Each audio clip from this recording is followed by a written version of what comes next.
let us know. Make sure that we could hear us in the chat. Let us know. Already starting with the quarantine in the It's crates. like Instagram will crash.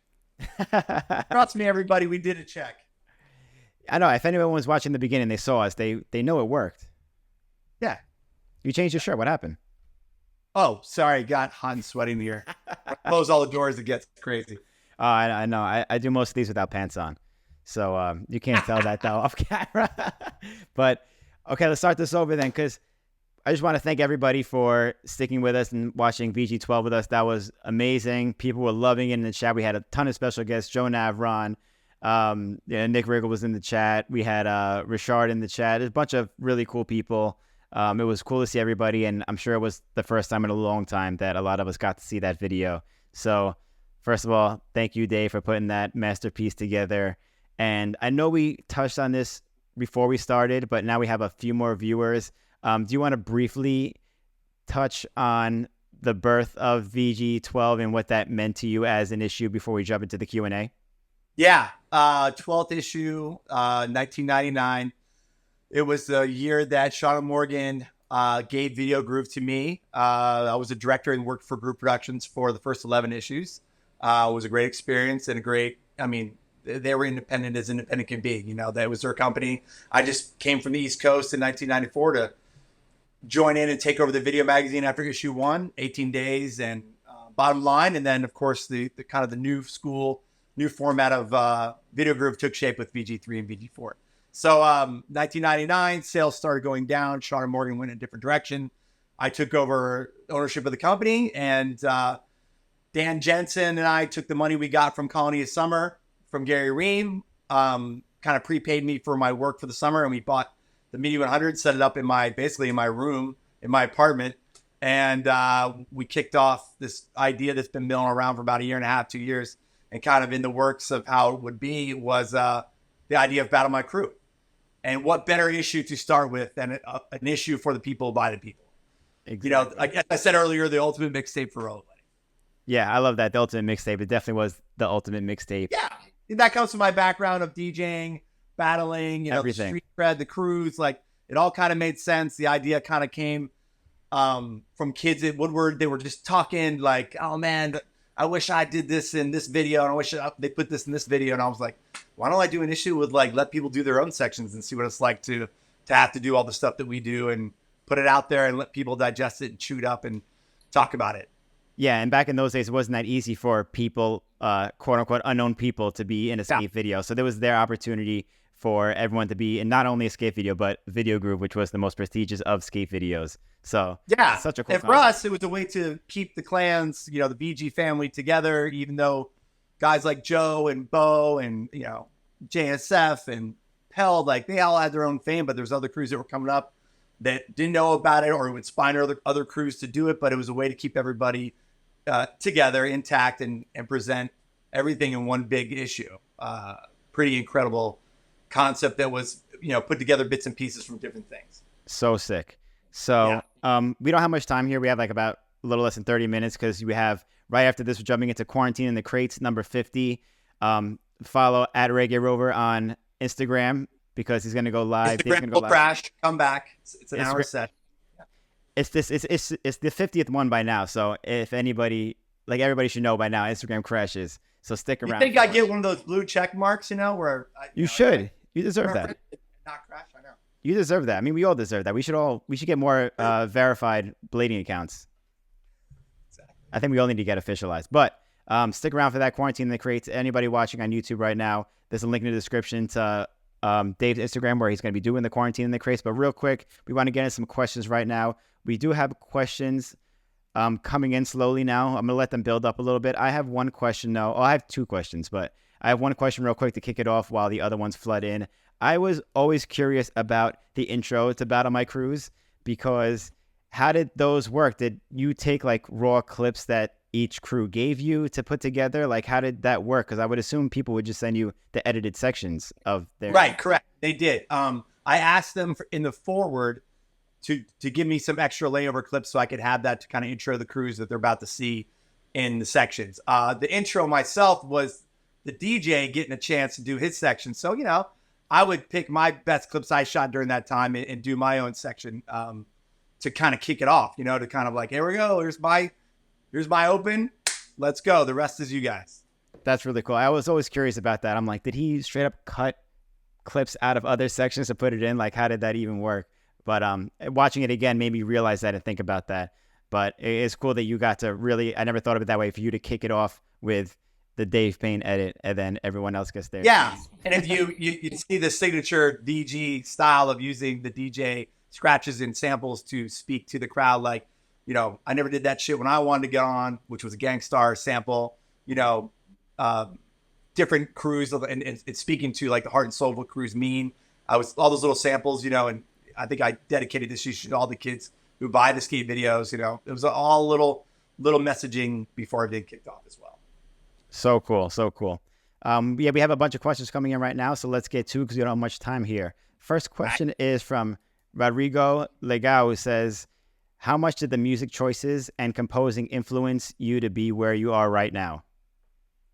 That's a good question. And I get music questions a lot, and I get a lot of love from kids these days. Be like, thank you so much for introducing me to so many different types of music. I think I got to give a lot of credit to my brother and to where I grew up in the East Coast in Philly and the age I was when I became video group director. I wasn't 15. You know, I experienced life. I was 21 years old. I've been going to punk rock shows. I was into all kinds of music, you know, punk rock, ska, hip hop, rap, you know, you name it, jazz. So I know the video magazine. You know, I grew up watching, you know, Props and 411, but I didn't want to do it. You know, I didn't want to copy what they're doing. I wanted to do our own twist on it, but I wanted to make sure that we gave the kids all various types of music, you know, in every issue, and from independent labels to big labels. So that was always a goal with Video Groove and always a mantra every issue. That was definitely a trademark of you, and many, many people, like you said, have said it over the years that like you created the soundtrack for all of our childhoods, like our lives pretty much. And I know Colin Kelso says it all the time too, that none of us would know a lot of these artists or genres of music if it wasn't for watching Video Groove and like just having the video on repeat and hearing the same songs over and over and over again. And those literally became the soundtracks of our childhood. And that's all thanks to you and your sick, awesome music choices. So that's I had a lot of help and I got a lot of influences on myself that passed those influences on to me. I got to give a shout out to Austin Brown, our music supervisor and director, my brother Rob, and all the people in Philly I grew up with, and bands I went and saw, and label people that we connected with. So all part of that kind of mishmash of influence in the Video Group over 23 issues, 2 best ofs, and IMYTAs and team videos. And it was funny in the chat like right now, of the video we were watching, you were like, this would get flagged so quickly. The music software would get so flagged. And that's, again, it's another reason why we haven't put the catalog up yet with the music rights and how we want to give it out. So I'm sorry, everybody, you've been waiting for so long. But it's a very tough legal situation. Yeah, that makes perfect sense now. Anybody who watches skate videos in the last 10 years online knows what that's about. So completely understandable. But there's a way to give it away free and still just put a tag up. But I just found out, so it's getting there. There's got to be a way to do it. Yeah. So super special. Yeah, I don't want to monetize it. I just want to get it out there. Yeah, I mean, you did your monetization already in the real world. Yes. Yeah. This is for the love. Yeah, definitely. We have a question from Anuj Wagley, who says, how much editing did you have to do in the cruise sections? The trick order music, black and white, slow motion, etc. Were they part of the crew submissions, or did you do that after? Yeah, it all depends on the section. Like half the guys came to Video Group, came to my apartment, stayed for a night or two. You know, JSF, you know, drove down. The guys from Portland came in town. Bo and the Esco crew in for a night, and they all had their own stories of like, you know, I helped them, showed them what to do. I let them do their own work. I was just there to guide them and to answer questions and to give my influence whenever they wanted it. But I really tried to let them do their own thing, and they all did. You know, I was just there for technical support or suggestions. What do you think, Dave? But yeah, I think I really pushed to let it be truly by the directors themselves. And I think there's some funny stories, but like, you know, I remember Bo, once he started to edit, like I remember in 4 hours later, it was done. It was like, he knew what he wanted to do. Once it got done, it was done. And it was like, I watched it clean for the first time, and that's what you saw on the video. No changing. That was it. Wait, so these guys actually edited in your place? Yeah. I didn't know that. That's crazy. Not everybody. The locals. The different sections, but yeah, like half the crews. The JSF crew came down and we had the funnest time. I was in a big apartment complex, and we stayed up overnight, many nights. And at night there was a couple that was having sex every night. And it was like a thing. Like it was middle of the night, and it was the funniest thing. It was like our go-to. We'd all stop, sit on the patio, and wait for it. I know if they're Cheers to listening those right people. now. Cheers to those people having a sexy health life, sex life. Ain't nothing wrong with that. No, nothing wrong with that little loving. That's cool though. I didn't know that some people actually edited like. Yeah, if you see the credits, you'll see shots of guys working. When their credits come up, that's shots of them in my apartment working on the VG100. So sick. That's awesome, man. Nice little fact right there. There you go. Moving on to Matthew Rice, who asked, did anyone actually win? If so, who won? And we need some more VG merch. We do need more VG merch. Well, the winner of Esco Zoo, Masters Division, and Detroit New School, Drew Bacharach. When did you announce the winners? Did you announce winners? In the next VG13, probably in the credits. Oh, yeah, you did in the credits. Yeah. Okay. And I think we put it on we put in an ad in Daily Bread, and I think on the VG site too as well. And what did the winners get? Cash money, homie. Really? Yep. How much? Do you remember? I wish I knew. I think it was like $250 and $500. Okay. Yeah, and there was probably about 1,200. There's probably like maybe 1,500, 3,000 ballots were sent back in out of say 3,000. Yeah, there was a little voting card that came. Oh, yeah. And you fill it out with comments, and there'd be the divisions, and you check your winner, and those would be the official tallies. Mm-hmm. I remember tallied them up. I remember I got VG15. I got it late. I got it like when VG16 came out. I think Roller Warehouse had like a special, like it was included when you bought VG16. So I got it and it had the card, and I was like, I should just send this in now and be a dick and just like vote like 2 years later. Yeah, people wrote some pretty funny shit on those cards. Oh, you should have kept some of those. So like had a shoebox full of them. I do. I have some. Do you? Oh, that's awesome memorabilia right there. It is. I got it somewhere in the garage. Wow, that's amazing too. All right, let's keep this going because this is cool, okay. And I want to get to as many as we can in this short time. All right. Rapid fire. Go. Rapid fire. Mere Mortal asks, as an editor, what is your favorite trick to watch? Like, what do you think looks visually the best for you? Interesting question. No, it's a good question. I think it all has to do with the skater, the style, how it's shot, the location, and the trick. It's a combination of things. It's a raw gut, subjective feeling, like music. There's not a formula to it. Obviously there's things, but one guy could do the same trick and you could feel totally different about it. Yeah, no, that's cool. I never thought of that as an editor, that you have like an opinion on that pretty much. I guess the filming, I would imagine, is a lot to do with it. Yes. Well, yeah, filming the skater style, the location, how we did it, also how it looks within the edit, as well. And that, I think that's a huge thing when you're doing it a battle edit like this. It's like how you choose what order you put those tricks in, because you're eliciting a response. You're trying to get everyone to get hyper in a section. So what order you put it in, it's just like a DJ set.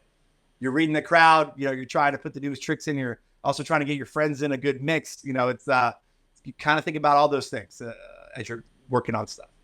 Yeah, no, that makes perfect sense. We have all about photography, brother. Yeah, of course. We have some super chats coming in now, actually.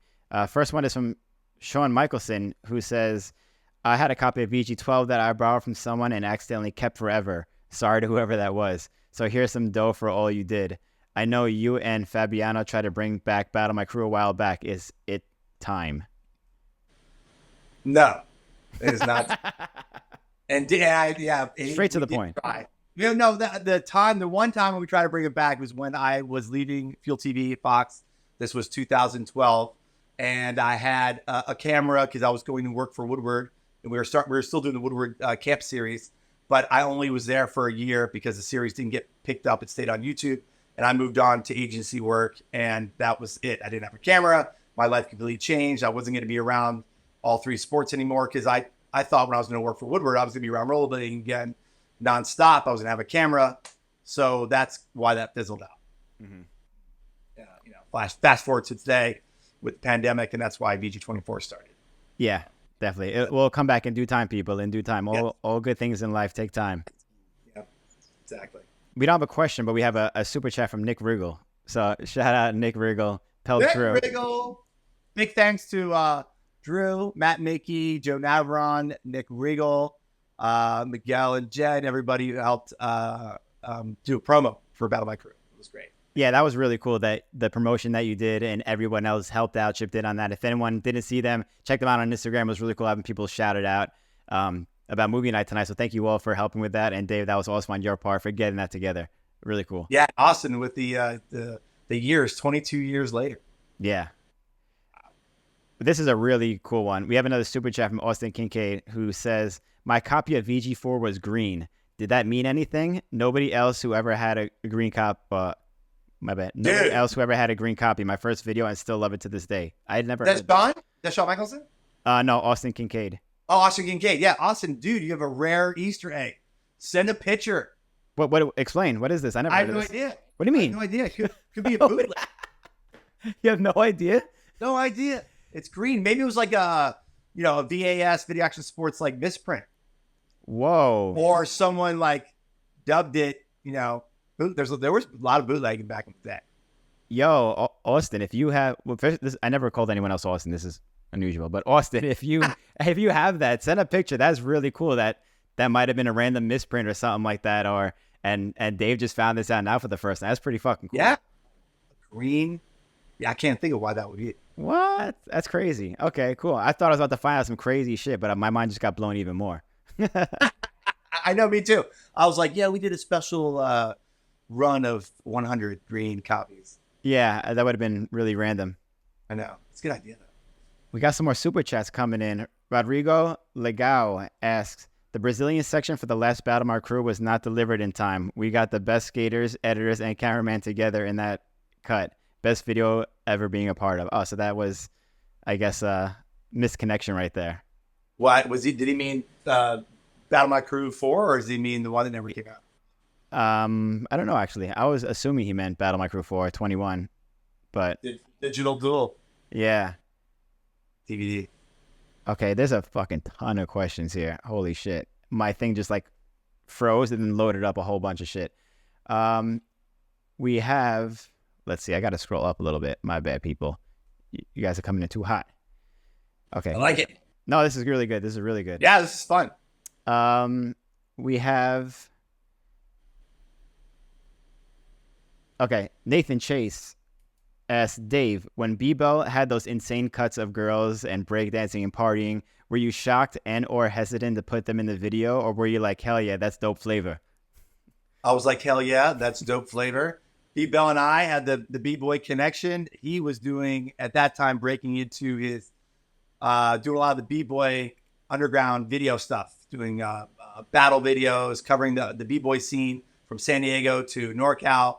He has his own like kind of video series going within that. So I was very close with Brian. He's one of my good friends, the very first person I ever filmed in California. Rest in peace, my brother. I love you. But yeah, I mean, to me, I didn't think twice. This was also a different time to be able to put content out there. You could get away with a lot more. So yeah, I didn't even think twice about putting it in there. That was all his style. So like a B-Bell section without any of that stuff isn't a B-Bell section. That's his brand. Exactly. It is. Got to go with it. Go with the flow. Carlos Kessel asks, which section surprised you the most? Ooh, that's a great question, Silos. That is a good question. Probably Detroit when I first saw Drew's. It's because of the technicality of the editing and the full package. Obviously, because I was just like, what? Because I met Drew before that, but like just first time I've seen his kind of editing and post skills. I would say that probably shocked me the most. Yeah, I'll go with that one. That's a good one. I feel like that was hard for you to answer because I have to think back on like the first time you saw all the submissions. Yeah. 20 some years ago. Yeah, because obviously I knew a lot about the guys on the West Coast. I knew their talent level and less surprised, obviously more aware of what was going on. So the other guys that came in. That makes sense. Yeah. That makes sense. We have a question from the Coping Box Podcast. Shout out the Coping Box Podcast from Australia. If you haven't already, check them out. They just came out with an episode with Josh Clark, I think. Really cool. Check it out. They ask, Well, first I say, Dave, thanks for everything. Question: is there anything inappropriate you had to remove from the submissions, and how many voting cards did you receive? Thanks, Jump Street. Yeah, I think we received anywhere between like 1,200 and 3,000 cards out of the 10,000 roughly that were sold. So that was pretty good turnaround. 30%, 35% kind of return, which is pretty insane for kids to do that. That was kind of like an unknown, but we did it. And then what was the second part of that question? Part two was was there anything inappropriate that you had to remove or anything like that? No, kind of same answers before. There wasn't any, like we got away with so much before that. So the bar was set pretty high of what we already put in. So it had to be pretty outlandish, nudity and just like blatant, horribleness that me or anybody in video group we didn't want to happen there. But no, nobody came in with anything that had to be edited. Did people send you like stupid shit just to be dicks, like video, like VHS tapes with like homemade sex tapes on them or something? Like, I don't know. No, nobody did. Wow, I'm surprised at that. No. I'm actually surprised at that. It's good to know though. They didn't get any random ones like that. I'm sure nowadays it would be. Yeah. There's no chill nowadays. Yeah, I don't think the technology was up to speed for people to be that organized. So sick. Okay, let me scroll through a few more questions here. Sure. Thank you, everybody, for the submissions, by the way. These are a lot of really cool questions. And we've had Dave on the show before. If you haven't seen it already, check it out. I don't remember offhand what episode it was, but we have had Dave on in the past at Blading Cup a few years ago. So if you haven't seen that already, check it out. And yeah, we go into depth on the Charles Dunkel last clip in my intro. Mm-hmm. Austin and Billy asked me, like, what's the craziest thing you've ever filmed? And we talked about Carlos Pianowski's drop-off rail for 20, but Charles Dunkel, a knockout fall off the rolling ledge is the closest I think I filmed anybody closest to dying, besides like being held at gunpoint. I want to get into that later. Yeah. So, well, let's get into a few more of these questions first, though. Yes. Neil Joyce has another B-Bell question. He asked, Dave, what is your craziest memory of B-Bell? Probably the very first day we filmed together. We probably filmed for 8 or 9 hours. And we went everywhere from the front of his house to like the ultimate playland of PBCs to probably 8 to 10 spots, ending at the convention center, B-Bell doing a drop-off king. Like, that's my favorite and first memory. That was for 18 days? 18 days and bottom line. Bottom line, yeah. It was both. We had so much footage. I went down there several times, but that was like just north of the border of Mexico, California. B-Bell had a relationship with Sean Tomlin. And he's like, you need to go see this kid first off. So I went down and saw him, and it was incredible. It was an incredible day.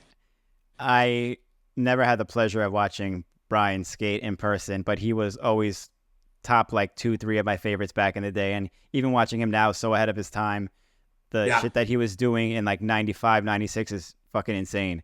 So I can imagine seeing that in person at the time it was happening, how crazy that must have been and mind-blowing, and knowing that skating is on another level already like that, you know? And I had already traveled, I'd shot up and down the East Coast. I traveled through the country on the way out there. I'd never seen anyone skate street at this level. So I was kind of like, whoa, this is California street skating. Yeah. Like, this is the new level. This is the stuff. This was eventually going to be VG3. I'm like, the caliber of how Brian was doing tricks, the technicality, the diversity of the stuff that he was doing, the gnarly, huge rails and gaps that he was doing. He had it all. That's got to have been so sick. Yeah. We have a question here from Justin Baccio. Says, with all these 90s skaters strapping on skates again, who would you like to make a comeback, even if it was dropping a few clips on Instagram? Oh, wow, dude. It's like, take your pick. Somebody who hasn't yet put on the skates. Yes. Oh, it says, who would you like to? So I'm assuming that, means who hasn't yet. Who haven't you seen reemerge yet? Oh, God damn, that's a good question. There's a lot of names to choose from on there. Well, he's on the comeback. I guess I got to shout out to one of my best friends in the world, Tom Fry. Like, Tom Fry, fully back. Like, fully back. Fully back. Like, skating tranny. Knees 100%. Knees 100%. Fly down to Australia and do a piece on Tom with Dom. Shooting it together. That would be fucking epic. Yeah. Yeah, that's a really good one. Like a retrospective, you know, and then make sure he's at his peak and tell his story from we last saw him in our world in skating to, you know, what he's been doing in his life, you know, and his, you know, his place burning down and where he's at in Australia, and just to get his thoughts on life. It would be great. Okay, my alarm went off at the 20-minute mark, which I think that's even a stretch. So I'm gonna hit a couple of these super chats that we have now. I'm gonna skip to the super chats.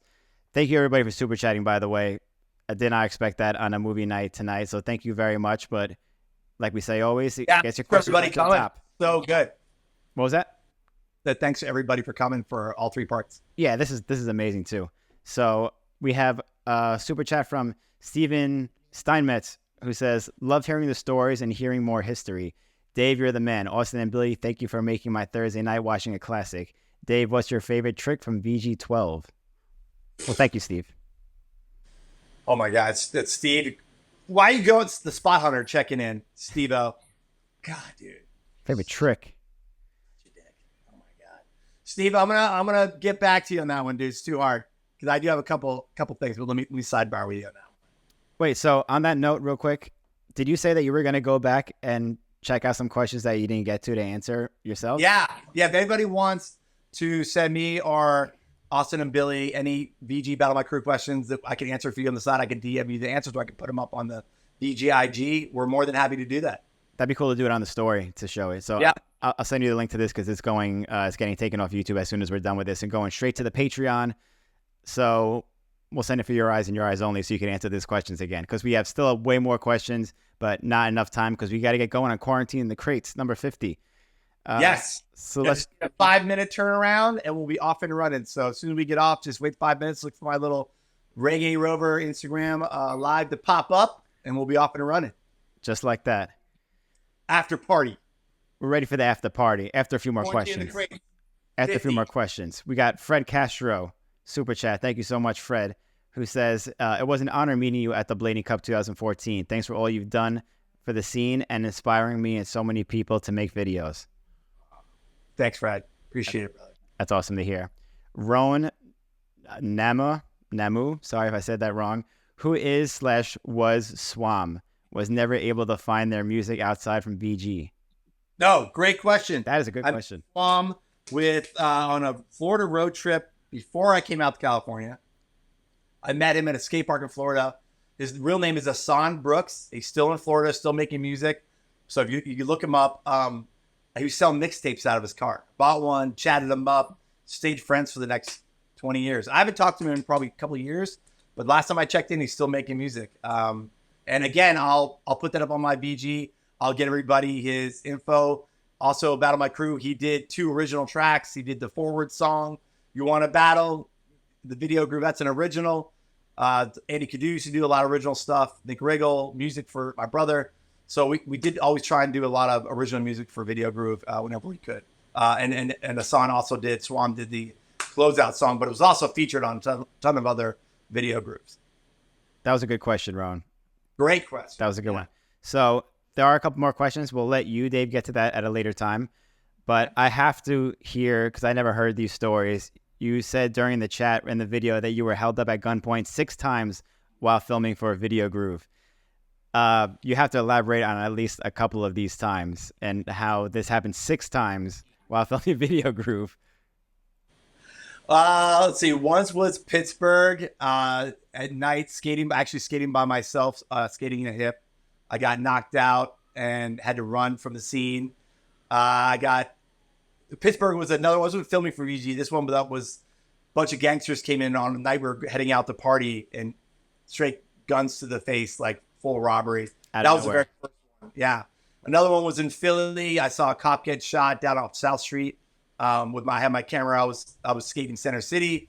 Held up at gunpoint in New York once, in Paris once, and one of the big ones was in Vegas with Nick Riggle on the Solomon tour. That was a big one. That was like, what was 2 guys came into the room, they laid us all down at gunpoint. In your room? In our room. They snuck in. It was basically we're on the Solomon tour. We just came back from Arizona. Chris Mitchell and I were roommates, but on check-in, they said the hotel was full and they had to split us up.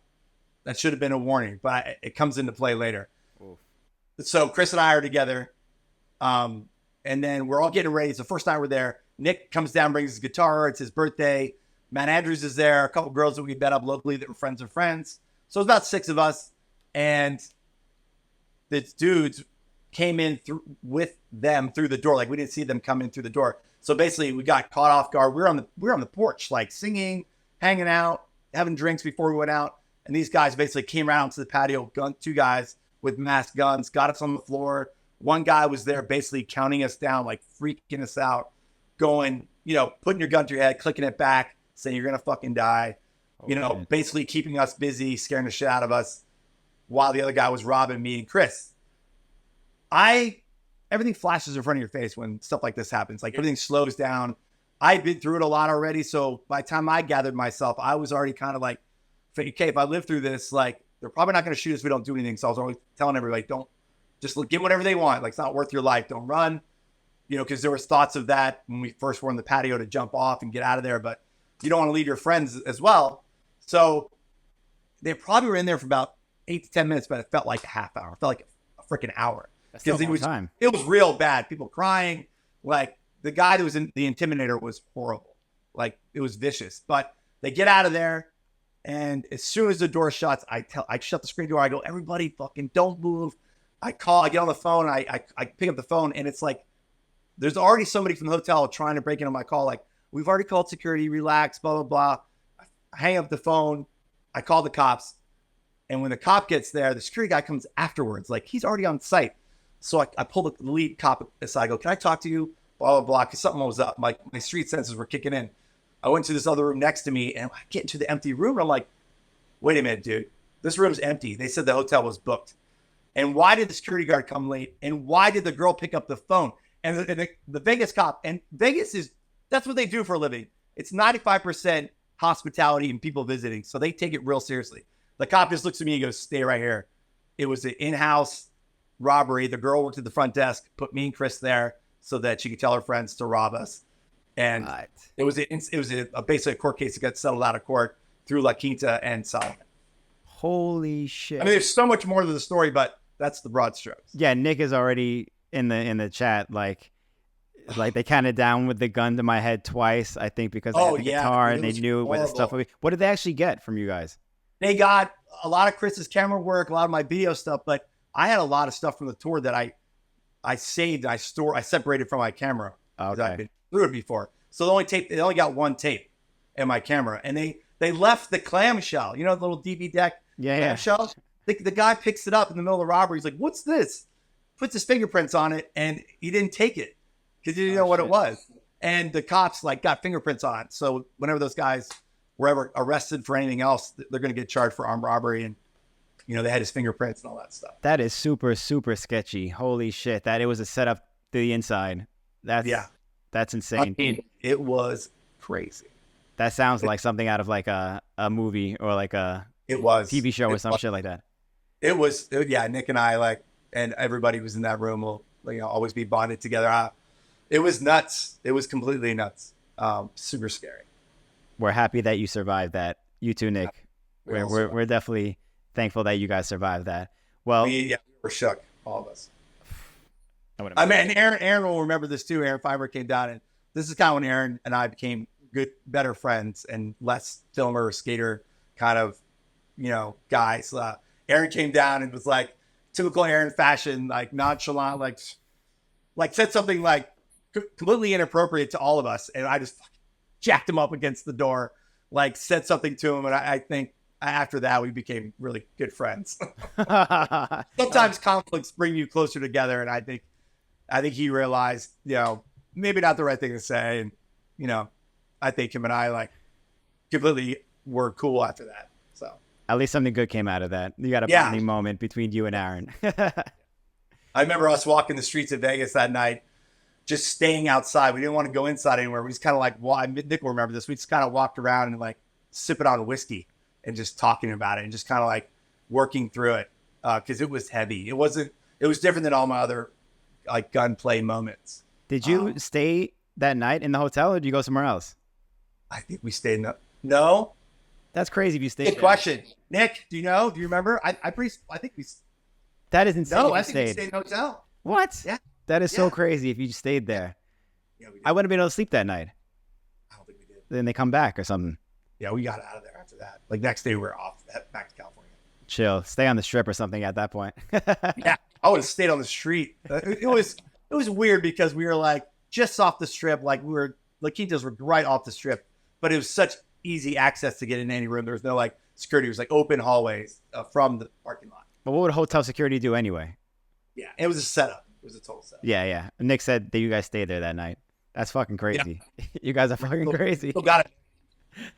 Well, and that's where we did in the beginning of Focus, just to put a bow on the story. That's where we shot all the eyes, and then we had the police report going with the Dave Chappelle sample from Half Baked of like, okay, everybody, stay focused. But that's where we came up with the idea of the eyeball. Dan, that makes sense now. Yeah.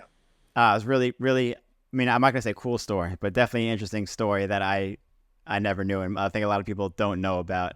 But we could stay with you forever here, Dave, but you have music to deliver to the people. Thank you for joining us on Movie Night. Thank you for doing this Q&A, very special Q&A. Thank you all for watching and joining us. Thank you, everybody, for submitting your questions. Everybody super chatted, thank you so much. VG12 Battle My Crew, we finally got it done after a year of me, you, and Billy talking about this. We did it! Billy, we love you, Billy. Billy, I see you in the chat. I don't know what time it is where you're at right now, but maybe a jet lag. The Battle My Crew shirt in the session here shortly. Yeah, you had Billy, to take it. Billy, we miss you. Hope you're killing it wherever you are right now. But thank you, everybody, once again. Like I said before, if you want to see this again or have a friend who wants to watch this, it's going to be available on our Patreon page. So check it out over there. Dave's going to get to as many of the other questions as he can at a later date. Dave, we're going to catch up tomorrow. I'll give you a call because I know you're busy after this is set up. Everyone, check out Reggae Rover on Instagram in 5 minutes so we can set everything up for Quarantine in the Crates for the after party. And there it is. Have a great weekend, New York. Rollerblading is in your backyard this weekend. Have a great one. New York is such a great place to have events, man. So. New York, stand up. That's right. It's going to be tonight. It's going to be a good time. Set it off, Dave. Thank you all again so much, Dave. You're the man. Peace. Peace, love you, brother. Peace.